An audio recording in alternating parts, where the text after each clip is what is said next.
Ready for a deep dive. You know that feeling you get when Halloween's in the air and you're just ready for, like, all things mystical and magical. It's the best, isn't it? It is. And this time, we're tapping into a little Halloweentown magic for some, I don't know, some self-discovery. Oh, I love that. And it's perfect for the season, right? Totally. Hmm. But we're not, like, summoning spirits or anything.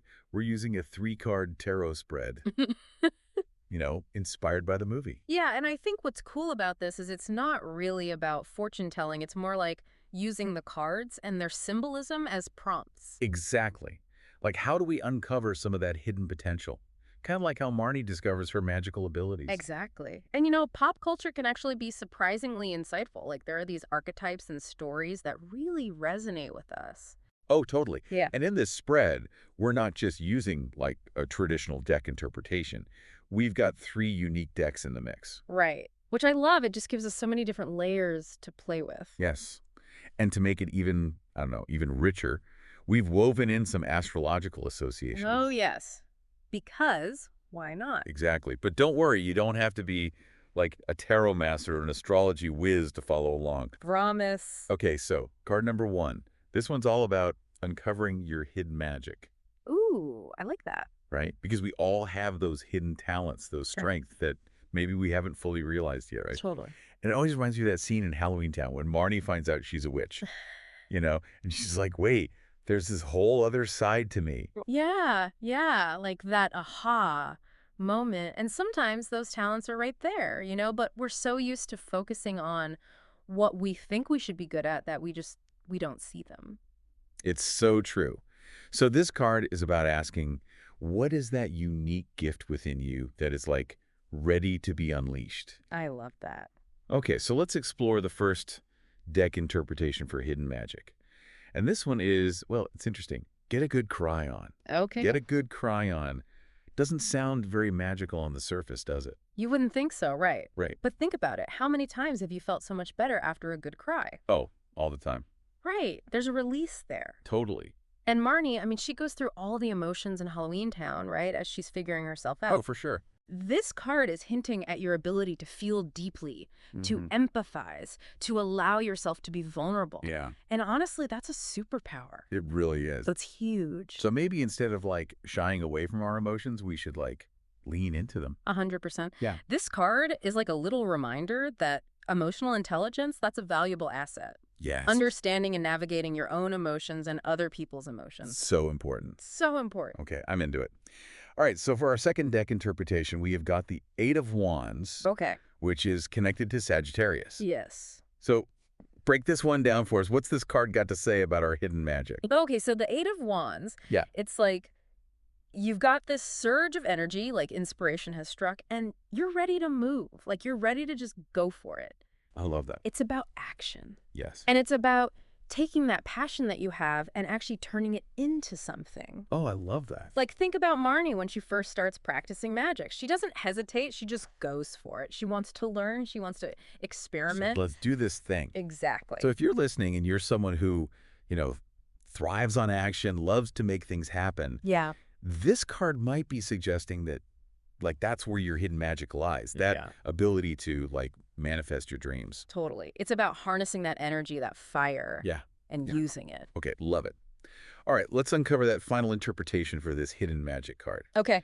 And this one features the 7 of Wands, Mhm. which is associated with Leo, which Leos are known for their courage, their ability to, like, Yeah. stand up for what they believe in. Yes, absolutely. And that's exactly what this card's getting at. It's about that inner strength, Oh, I like that that. resilience that we all have, even when things get tough. Remember when Marnie, she stands her ground, even when she's facing, like, literal creatures. Yeah. Right. Or just those, like, challenging situations. Exactly. Because those definitely come up. Oh, they do. It's like that, that inner fire, like, nope, I'm not backing down. Exactly. It's about knowing that you have what it takes.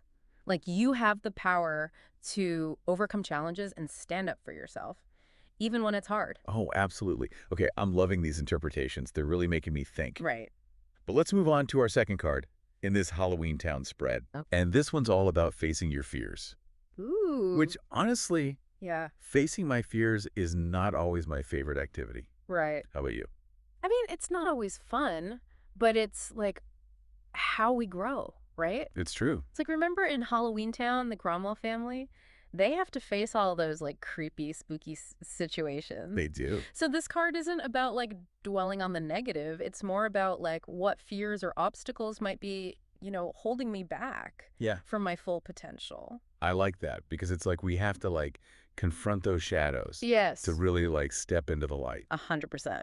Okay, so for our first deck interpretation of Facing Your Fears, Okay. we have a kind of cryptic one. Oh. 999. Okay. What is the deal with, like, those repeating nines? Ooh, triple nine. Okay, so those repeating nines, they often symbolize endings Okay. and letting go. Interesting. So it's like, sometimes to make space for like the new, the amazing, you have to clear out the old stuff. Right. That's not serving you anymore. Okay. And that can be like literally anything, limiting beliefs, Yeah. unhealthy habits, Totally. even like clutter in your home. Ooh, I like that. Like a cosmic decluttering. Yes, Yeah. exactly that. I like it. And think about how like the Cromwell family, they had to adapt to a whole new way of life. Right, because they're in Halloweentown now. Exactly. They're in a whole new world. They had to let go of their old routines, embrace something totally different. I love that. Yeah. Okay, let's see what our second deck has to say about facing our fears. Right. And this one, I don't know.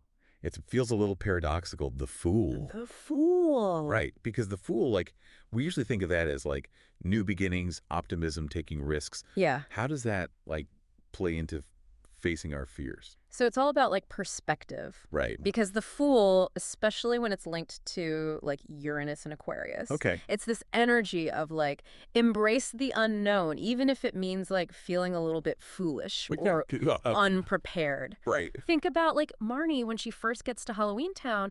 She doesn't have like the rule book for being a witch. She's figuring it out as she goes. Exactly. She has to like figure it out along the way. Yeah. Embrace the uncertainty. I love that. So instead of letting, like, that fear, paralyze us, maybe this card is telling us to, like, take the leap. Yeah. Be open to those new experiences. And sometimes the biggest fear that we face is like the unknown. Totally. Just like what we don't know. Yeah. And this card is like, hey, growth doesn't always happen in your comfort zone. It's true. You got to get a little uncomfortable. You got to get a little uncomfortable sometimes, Step outside those boundaries. Yeah. Explore new territory. Okay, I can get behind that. Now, for our final deck interpretation of Facing Your Fears, we have the Empress. Ooh, interesting. Which I always think of the Empress and I think of, like, nurturing, abundance, even creativity. Yes. So it's an interesting one for facing your fears. That's a great observation. And you're right, the Empress, it's all about that nurturing, that abundance. Yeah. Especially like connected to Venus and Taurus or Libra. Yeah. But think about it. Sometimes our fears, they hold us back from like fully stepping into those parts of ourselves. That's true. We might be afraid to be powerful. Yes. Or to like fully express our creativity or even like to nurture ourselves and other people. Yeah, that's so true. Fully. So, like, if someone's resonating with the Empress, this card is kind of a nudge to be like, what am I holding back? Yeah. Like, what part of myself am I afraid to express? Exactly. And remember how Marnie, at first, she kind of struggled with those magical abilities because Yeah. she was afraid. Like, what if I'm not good enough? Right. What if I don't live up to, like, my family legacy? Right. This card is like a little reminder. Right. You have unique gifts. You have talents. Share them. Don't let fear, dim your shine. Oh, I love that. It's so true. Because we can be our own worst critics sometimes, right? And worse. But speaking of, like, embracing our power, that leads us perfectly into our final card in this spread. Okay. Owning your power. Ooh, I like it. This is where it all comes together, right? Yeah. It's like Marnie at the end of Halloweentown. She's faced those fears. She's like honed her skills and now she's ready to like actually use her magic, Totally. make a difference. And this card is about like taking all that we've learned Mhm. about ourselves, about our hidden talents, the fears that we've worked through, and just stepping into that authentic self. Yeah, I love that. No more hiding. No more holding back. Okay. Okay, let's dive into these final interpretations. Deck 1 brings us another, like, reminder about letting go Okay. with the phrase, time to let go. I like it. Why do you think this theme is, like, popping up again? I think sometimes letting go is a process. It's not like a one and done. Right. And this card is really emphasizing that. Like, to own our power, sometimes we got to release those doubts, Right. those fears of not being good enough, or like even attachments to old versions of ourselves Yeah. that aren't serving us anymore. Oh, I like that. It's like we're clearing the runway for like our own personal takeoff. Yes, Yeah. exactly. Creating that space for like the most empowered you. And, remember when Marnie, she finally lets go of her old life Yes. and embraces like her destiny. That's the energy we're talking about How here. powerful. Okay, deck 2 for owning your power presents us with the world card. Okay. I always think of the world and I think like fulfillment. Completion, wholeness. You got it. The world, it often connects with Saturn too. Yeah. And it's that feeling of like culmination, like you've integrated all those lessons you've learned. Yes. And this card could even be a sign that like you're on the verge of some kind of breakthrough. Oh, I love that. Or like a big accomplishment. Exactly. And it's not just about like the destination, it's also about the journey, right? Absolutely. Like all the things that you overcame to get there, Yeah. the resilience that you built. It's like that feeling when you've climbed a mountain and you get to the top and you're like, I did that. Yes, exactly. Love it. Okay, our final deck interpretation for owning your power. And this one features the Seven of Cups, Okay. which is a card often associated with like choices, dreams, illusions. And in this context, I think it's like a powerful reminder that we get to create our own reality. Oh, I like that. Like the Seven of Cups, it connects with Scorpio, and it's like dream big, Yes. trust your intuition, your potential, limitless. It's like Halloweentown itself, right? Yes. Like where imagination and possibility, it's endless. Exactly. So don't be afraid to tap into that. Oh, I love it so much. This whole spread has been such an insightful journey. It really has. We explored our hidden talents, we confronted those fears, and now we're like owning our power. I love it. And the best part is this is just the start. It's like planting seeds of intention Yeah. and watching them grow. Oh, I love that. So as you go about your day, think about these cards, the themes that like really resonated with you. And just remember, like Marnie stepping into her magical self, you have the power to do the same. What's one small, brave step that you can take today to really step into that power? Ooh, I like that. Something to ponder for sure. As always, thanks for joining us on this deep dive. Until next time, keep exploring, keep discovering, and of course, keep embracing that inner magic. All right, so you want to unlock your potential and you're ready to dive deep. I think it's so cool that you're using the Nightmare Before Christmas to do it. We're taking a deep dive into this tarot spread today, and let me tell you, this is one of the more creative approaches to self-discovery I've ever seen. It's amazing how they use something so fun and familiar like this classic film to explore these really deep questions about like, what are you naturally good at? Yeah. And where might you be looking to branch out? And then how do you bring those different sides of yourself together? Right. It's not just about fortune telling. It's about using these cards as a framework to like really understand yourself better. And who better to, guide us through this spooky self-reflection than Jack Skellington himself. Right. Indeed. So the first card position in this spread is all about the Halloween spirit. So think of it as highlighting where you truly shine, where you're totally in your element, just like Jack is during his Halloweentown reign. Okay, so this is about figuring out like my own personal strengths, the things that make me feel like confident and, dare I say, a little bit Pumpkin King-ish. Exactly. What feels almost effortless to you? Yeah. Where do you naturally excel? What makes you feel, like the Pumpkin King? Ooh, I like that. And to help us unpack this whole Halloween spirit thing, we've got 3 different card interpretations from the decks you sent. The first one is, let's run away together. Interesting choice, right? Now, this might seem a little out of place in Halloweentown at first glance, but think about it. Remember how Jack, despite being like the master of scares, he also has this way of inspiring others to embrace, the unusual, the fantastical. Okay, yeah. Like when he leads that whole town celebration, everyone's totally on board with his, let's say, unique vision. Exactly. Yeah. And that's what this card is highlighting. Leading with heart, with emotional intelligence. It's suggesting that you might have a knack for guiding others to, explore their emotions, connect on a deeper level, maybe embrace the unknown with like a sense of adventure. That's really cool. So it's less about literally running away and more about being that person who like helps others break free from their own limitations, maybe? Exactly. You're creating that sense of freedom and excitement, but with a foundation of like love and understanding. That's a powerful ability. It really is. So deck 1 points to leading with heart. What about deck 2? What insights does it offer about our Halloween spirit? Well, deck 2 brings us the Sun card, which is all about radiating positivity and vitality. Okay, so like sunshine and rainbows energy. What does that have to do with Halloween, you might ask? Think of it this way. Just like Jack's passion and energy are contagious, the Sun card suggests that you have a similar effect on others. You may not even realize it, but you bring a warmth and optimism to a specific area of your life that people are naturally drawn to. Like, you're a source of inspiration without even trying, much like Jack during his Halloweentown festivities. Wow, that's a really cool perspective. So it's not necessarily about being like happy-go-lucky all the time, but more about having this inner light that inspires others. I like that. All right, so we've got emotional intelligence and radiating positivity. What does deck 3 add to the mix?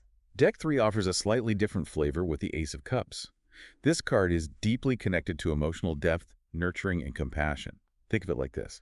Oh, I'm intrigued. Go on. You know how Jack breathes life into Halloween? This card suggests that you might have a similar gift, but with emotions. You understand them deeply, both your own and those of others. So maybe someone who is really in tune with their feelings or creates a space for others to feel safe expressing theirs. Exactly. It speaks to being a source of support and understanding, fostering trust and openness in your relationships. That ability to nurture and connect with others on that emotional level is incredibly powerful.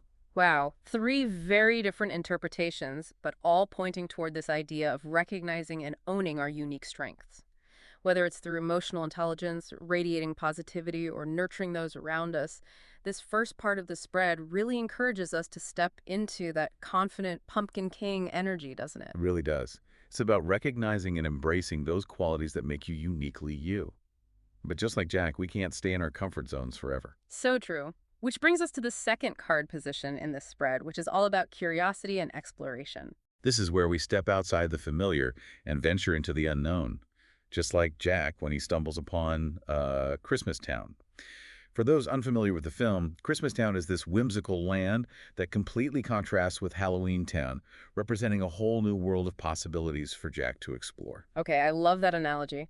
So, what are some areas in your life right now that spark that same sense of curiosity that pull you towards the unknown, even if it's a little bit outside your comfort zone? Well, your source material offers some intriguing guidance. The first card interpretation from deck 1 is 444, which might have you scratching your head a bit. Yeah, not your typical tarot card. Right. This is less about traditional tarot imagery and more about tapping into the potential meaning of repeating number sequences. 444 is often associated with angelic guidance, reassurance, and support, especially when it comes to pursuing new ventures. Interesting. So it's like a little wink from the universe saying, hey, you're on the right track, keep going. But how does that relate to exploration specifically? Well, think about it like this. You're clearly drawn to something new, something different. This card suggests that you're not alone in that journey. There's a sense that you're being guided, supported, even if you don't see the whole path laid out in front of you yet. Wow, that's really reassuring. It's like having your own personal cheer squad as you venture into uncharted territory. Okay, deck 1, angelic guidance. What about deck 2? What does it have to say about this exploration phase? Deck 2 offers a slightly different perspective with the Nine of Pentacles. This card is often associated with independence, self-reliance, and material success achieved through hard work and dedication. Okay, so less about mystical guidance and more about rolling up your sleeves and getting things done. Exactly. This card suggests that the exploration you're feeling drawn to might lead to a sense of personal accomplishment and maybe even some tangible rewards. Think of it like Jack being captivated by the beauty and wonder of Christmastown, but instead of just observing, you're actively creating your own version of abundance and success in this new realm you're exploring. So it's about taking that initial spark of curiosity and turning it into something real, something that you can build on. Precisely. It's about trusting your instincts and having the confidence to create something meaningful in this new space you're drawn to. I love that. Okay, so we've got trusting our intuition, taking action, building something new. What does deck 3 bring to the table? Deck 3 takes a more introspective approach with the Moon card. Ooh, the moon. Yeah. Always so mysterious. What message does it hold for us in this context of exploration? The moon is deeply connected to our intuition, our subconscious, and those hidden parts of ourselves that we're just beginning to uncover. It often signifies a journey inward, a process of exploring our deepest desires, fears, and motivations. I can see how that ties into Jack's story, too. Remember when he's wandering through that creepy forest to reach Christmastown? It's like he's facing his own inner shadows on his way to discovering something new. Exactly. And that's what this card might be prompting you to consider. What are those unexplored territories within yourself that are calling to be explored? What hidden depths are waiting to be brought to light? It's like we're being encouraged to be explorers of both the outer world and our inner landscapes. Precisely. It's about embracing the unknown in all its forms, trusting your inner compass, and being open to the transformative experiences that come from venturing outside your comfort zone. Wow, this spread is really speaking to me on so many levels. We've gone from angelic guidance and taking action to exploring our deepest selves. It's amazing how these different interpretations, while seemingly diverse, all connect back to this core theme of exploration and growth. It's true. It really is. It's like we've been given this incredible map, but instead of leading to buried treasure, it guides us to, the most valuable treasure of all, Yeah. like a deeper understanding of ourselves. Ooh, I love that. Okay, so we've explored our strengths, we've tapped into our curiosity, and we've ventured into uncharted territory, both like internally and externally. But what happens when we bring all those experiences back with us? That's where this final card position comes in, right? It's about like bringing it all together. Exactly. This is where the real magic happens.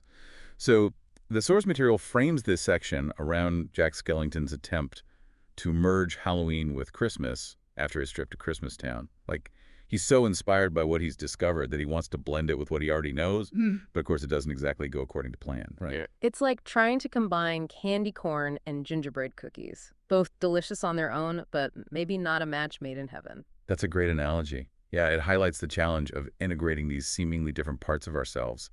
And that's what these final cards can help us understand, like how to approach this integration process with intention and awareness. Okay, I'm ready for some guidance. What does deck one have to say about bringing it all together?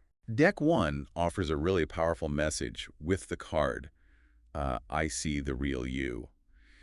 This card emphasizes the importance of authenticity in this integration process. So it's not about trying to force anything or pretend to be someone I'm not. Not at all. Yeah. It's about recognizing that true growth comes from a place of self-acceptance. All those different facets you've been exploring, your strengths, your curiosity, even your shadows, they all contribute to who you are. Okay, so how do I actually bring it all together in a way that feels authentic? This card suggests that the key lies in embracing your true self in every aspect of your life, basically. It's about showing up authentically in your relationships, your work, your passions, your, personal growth journey. That makes sense. So be genuine, be true to myself. Got it. What guidance does deck two offer? Deck 2 brings in an elements of action with the Chariot card. Remember how this card is all about willpower and determination? Yeah.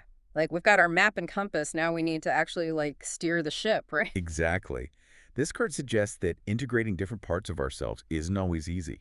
It requires conscious effort, a willingness to face challenges head on, and, the determination to stay true to our vision even when things get tough. It's like we're being reminded that personal growth is an ongoing journey, not a destination. Okay. Deck 2 action determination check. What about our final card, deck 3? Deck 3 brings in a really heartwarming message with the Three of Cups card. This card is all about collaboration, connection, and celebrating, life's journey with others. Think of it this way. Oh, I'm already smiling. It makes me think of the ending of Nightmare Before Christmas. Even though Jack's initial plan goes a little sideways, he ultimately realizes that he can't do it alone. He needs Sally, he needs the other residents of Halloweentown to help him make his vision a reality. Exactly. And that's the message here. Don't be afraid to lean on others, to share your journey, and to find joy in the process of becoming your most authentic self. It's a reminder that we don't have to do this alone. Wow, what an incredible deep dive this has been. We went from identifying our strengths to exploring new possibilities to finally bringing it all together in a way that feels authentic and fulfilling. It's like taking all the lessons Jack Skellington learned on his adventure and applying them to our own lives. And the most important takeaway, embrace your inner pumpkin king, never stop exploring, and remember that the journey is just as important as the destination. Keep diving deep, everyone. Hey everyone, and welcome back. I was thinking, ever feel like your life needs a little monster hunting? Monster hunting. Yeah, don't worry, we're not going all Ghostbusters here. No proton packs required for this one. This deep dive is way more insightful than spooky. We're cracking open 3 different tarot decks 3. and using them to unlock the hidden depths of, wait for it, Monster House. Okay, so we're using tarot.3 different decks to explore Monster House. I like where this is going. Right. I'm intrigued. So tell me more. How do these things even go together? So we're going to use the movie as like a springboard to explore your own personal monster house. Think of it as a fun, metaphorical way to understand the challenges we all face. Oh, I see. So we're not talking about literal monsters, but those metaphorical ones we all deal with, right? Mm. Like those hidden anxieties or patterns that might be lurking beneath the surface. Exactly. And just like that creepy Victorian house hid its true nature, we often have parts of ourselves that we keep hidden from the world and even from ourselves. This is true. But how will the tarot help us uncover these hidden parts? So picture this. A Monster House tarot spread. Each card we draw is like shining a flashlight into a different corner of that creepy house and our own inner world. I like that. It's a fun way to think about self-reflection. Okay, so where do we begin? Okay, let's dive into our first card. What looks beneath? Now, any Monster House fan knows things aren't always what they seem. Okay, so true.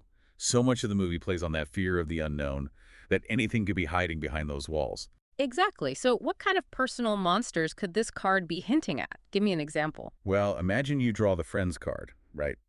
Sounds harmless enough. But remember how DJ and his friends slowly realize the house isn't so friendly after all. This card could be a sign that there are some unspoken tensions or unresolved issues in your own close relationships.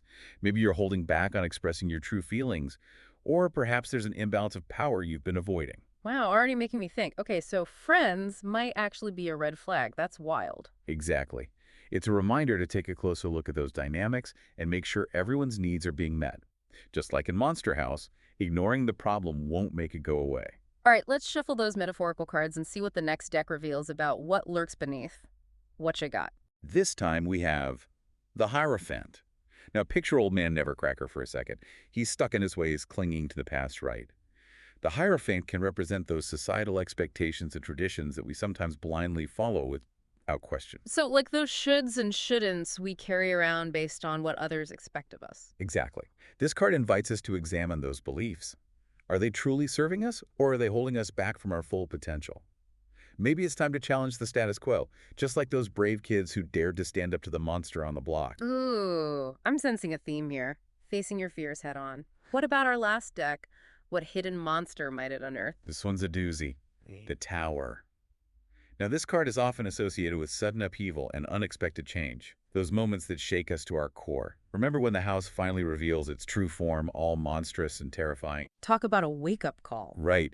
The Tower can represent those pivotal moments in life when we realize we can't keep doing things the same old way. It's about embracing those necessary shakeups, even if they're uncomfortable, because they ultimately lead to growth and transformation. Wow.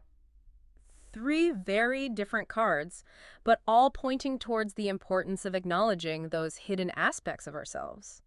What's so cool is that each card gives us a different flavor, a different angle to approach the same core idea. It really is fascinating how these Yeah. different cards can shed light on those Yeah. hidden parts of ourselves. Totally. And you know what? What's that? It's in those moments of discomfort, when our own personal tower crumbles, that we discover our true strength. So true. We often discover hidden reserves of strength and resilience when we're forced to confront those challenges head on. It's like we have to tear down the old to make way for the new, right? Exactly. And that brings us perfectly to our next card in the Monster House spread, trusting your instincts. Think of those moments in the movie when DJ senses something is off about the house, even before he has all the facts. Oh, yeah, like when he sees his basketball get swallowed up, no logical explanation. He just knew something creepy was going on. Precisely. This card is all about tuning into that inner voice, that gut feeling that often guides us, even when it doesn't make sense on a surface level. Okay, totally. So what are our decks saying about tapping into that intuition? What's the first card? From the first deck, we have a card that speaks directly to relationships. I don't think you love me as much as I love you. It's a bit of a mouthful, but it cuts right to the chase. Ugh, that one hits close to home for a lot of people, I'm sure. It does, doesn't it? This card is like that nagging feeling you get when something feels off in a relationship. It's your intuition screaming, hey, pay attention. This dynamic might not be serving you. Oh, absolutely. Right. So it's like the movie is saying, Don't ignore those red flags, even if you really want to believe the house or the relationship is as good as it seems. Exactly. It's about honoring your own emotional needs and not dismissing those gut feelings, even if they're uncomfortable. For sure, for sure. All right, let's see what insights the next deck has in store for us when it comes to trusting our instincts. The Five of Pentacles emerges from the second deck. Now, this card often represents feelings of isolation, hardship, and lack. Think about those moments in the movie when DJ tries to tell adult about the house, but no one believes him. He felt so alone and misunderstood, like he was going crazy. Yeah, exactly. The Five of Pentacles reminds us that even when we feel lost or unsupported, we have an inner strength and resilience to draw upon. It's about trusting that we can weather the storm, even if it feels like we're facing it alone. Just like DJ, Chowder, and Jenny found support in each other, we often discover unexpected allies along the way. Right, those connections are so important. Absolutely. All right, last deck. Let's wrap up this trust your instincts theme. What card are we looking at? Interestingly enough, the final deck gives us the Ten of Cups, a card traditionally associated with emotional fulfillment, harmony, and happiness. Wait, really? That feels like a complete 180 from hardship and isolation. It does, doesn't it? But think of it this way. The Ten of Cups might be suggesting that deep down our intuition knows what brings us true joy and fulfillment. It's that quiet whisper urging us to follow that path, even if it means facing challenges along the way. So it's like that feeling at the end of Monster House when the kids have faced their fears, defeated the monster, and can finally relax and enjoy their hard-earned victory. Exactly. It's about trusting that inner compass that guides us toward what truly matters, even when the journey gets bumpy. It really is all about trusting yourself, right? Yeah, absolutely. So we've uncovered what lurks beneath, we've tapped into our intuition, and now it's time for the grand finale. The grand finale. I love it. The third card in our Monster House spread is all about emerging victorious. Okay, time for our heroes to have their moment. Right. Let's do it. But it's not just about, like, crossing a finish line or anything. What is it about then? It's about the growth and resilience we cultivate by facing those inner monsters. Yes. The hero's journey wouldn't be complete without a triumphant ending, right? But this card isn't just about crossing a finish line. It's about the growth and resilience we cultivate by facing those inner monsters. Just like DJ and his friends finally overcoming the house, they're forever changed by the experience, right? Exactly. They faced their fears, they confronted the unknown, and they came out stronger on the other side. It's about recognizing how those challenges, however scary, ultimately shape us into stronger, wiser versions of ourselves. So true. And it's interesting how the movie shows that. What's that? Like, even though they faced something scary and went through something really intense, they still come out as kids. Like, they still have their innocence. They still have their playfulness. Yeah. It's not like they're, scarred for life. Right. It's not a trauma narrative. Exactly. Yeah. Okay, so let's find out what victory looks like. First deck. What does emerging victorious mean in this context? Get ready to pack your bags, because the first deck reveals, pack your bags and go. It's a call to action, urging us to embrace change and leave behind anything that no longer serves our growth. Interesting. It's like the movie is saying, sometimes victory means walking away from what's comfortable or familiar to create space for something new. Precisely. Think about how the kids had to leave the safety of their homes to confront the house. Sometimes we have to release old patterns, beliefs, or even relationships to fully step into our power. So true. What does victory look like according to our second deck? Get ready for your victory lap, because the Six of Wands is all about public recognition and celebrating your accomplishments. Picture those kids being hailed as heroes for saving the neighborhood. I love that visual. It's like acknowledging our own bravery and inspiring others to face their fears too. Exactly. It's about owning our strength and recognizing that our victories, even the small ones, can have a ripple effect on those around us. Totally, totally. All right, last deck. Let's see what final message it holds for us on this journey of self-discovery. The Ten of Pentacles emerges, a card signifying long-term stability, abundance, and leaving a legacy. So it's not just about the immediate victory, but about creating a lasting impact. Absolutely. Think about how the kids not only defeated the house, but they also restored peace and harmony to their neighborhood. This card reminds us that our victories can create a ripple effect, bringing positive change to our lives and the lives of those around us. Wow. This deep dive has been such an unexpected journey. Who knew Monster House held so much wisdom about personal growth? Right. Like, I knew I loved that movie, but I Yeah. didn't realize how much, deep stuff there was to uncover. It's amazing how storytelling can provide such profound insights into our own lives. By viewing those familiar characters and plot points through the lens of tarot, we unlock a deeper understanding of our own challenges and triumphs. Absolutely. So, dear listener, as we close out this episode, we invite you to reflect on your own monster house. What hidden aspects of yourself are you ready to face? What instincts are guiding you toward your own unique victory? And remember, Yeah. you don't have to face those monsters alone. Oh, that's such a good point. We all need support. We all need guidance. Yes. And sometimes it helps to have a different perspective to illuminate those dark corners. Absolutely. Remember, you have the strength and resilience within you to overcome any obstacle. Trust your intuition, embrace the unknown, and never be afraid to ask for support along the way. Beautifully said. And just like those brave kids, remember, sometimes the scariest monsters are the ones we create in our own minds. Thanks for joining us on this deep dive, and we'll see you next time for another adventure in self-discovery.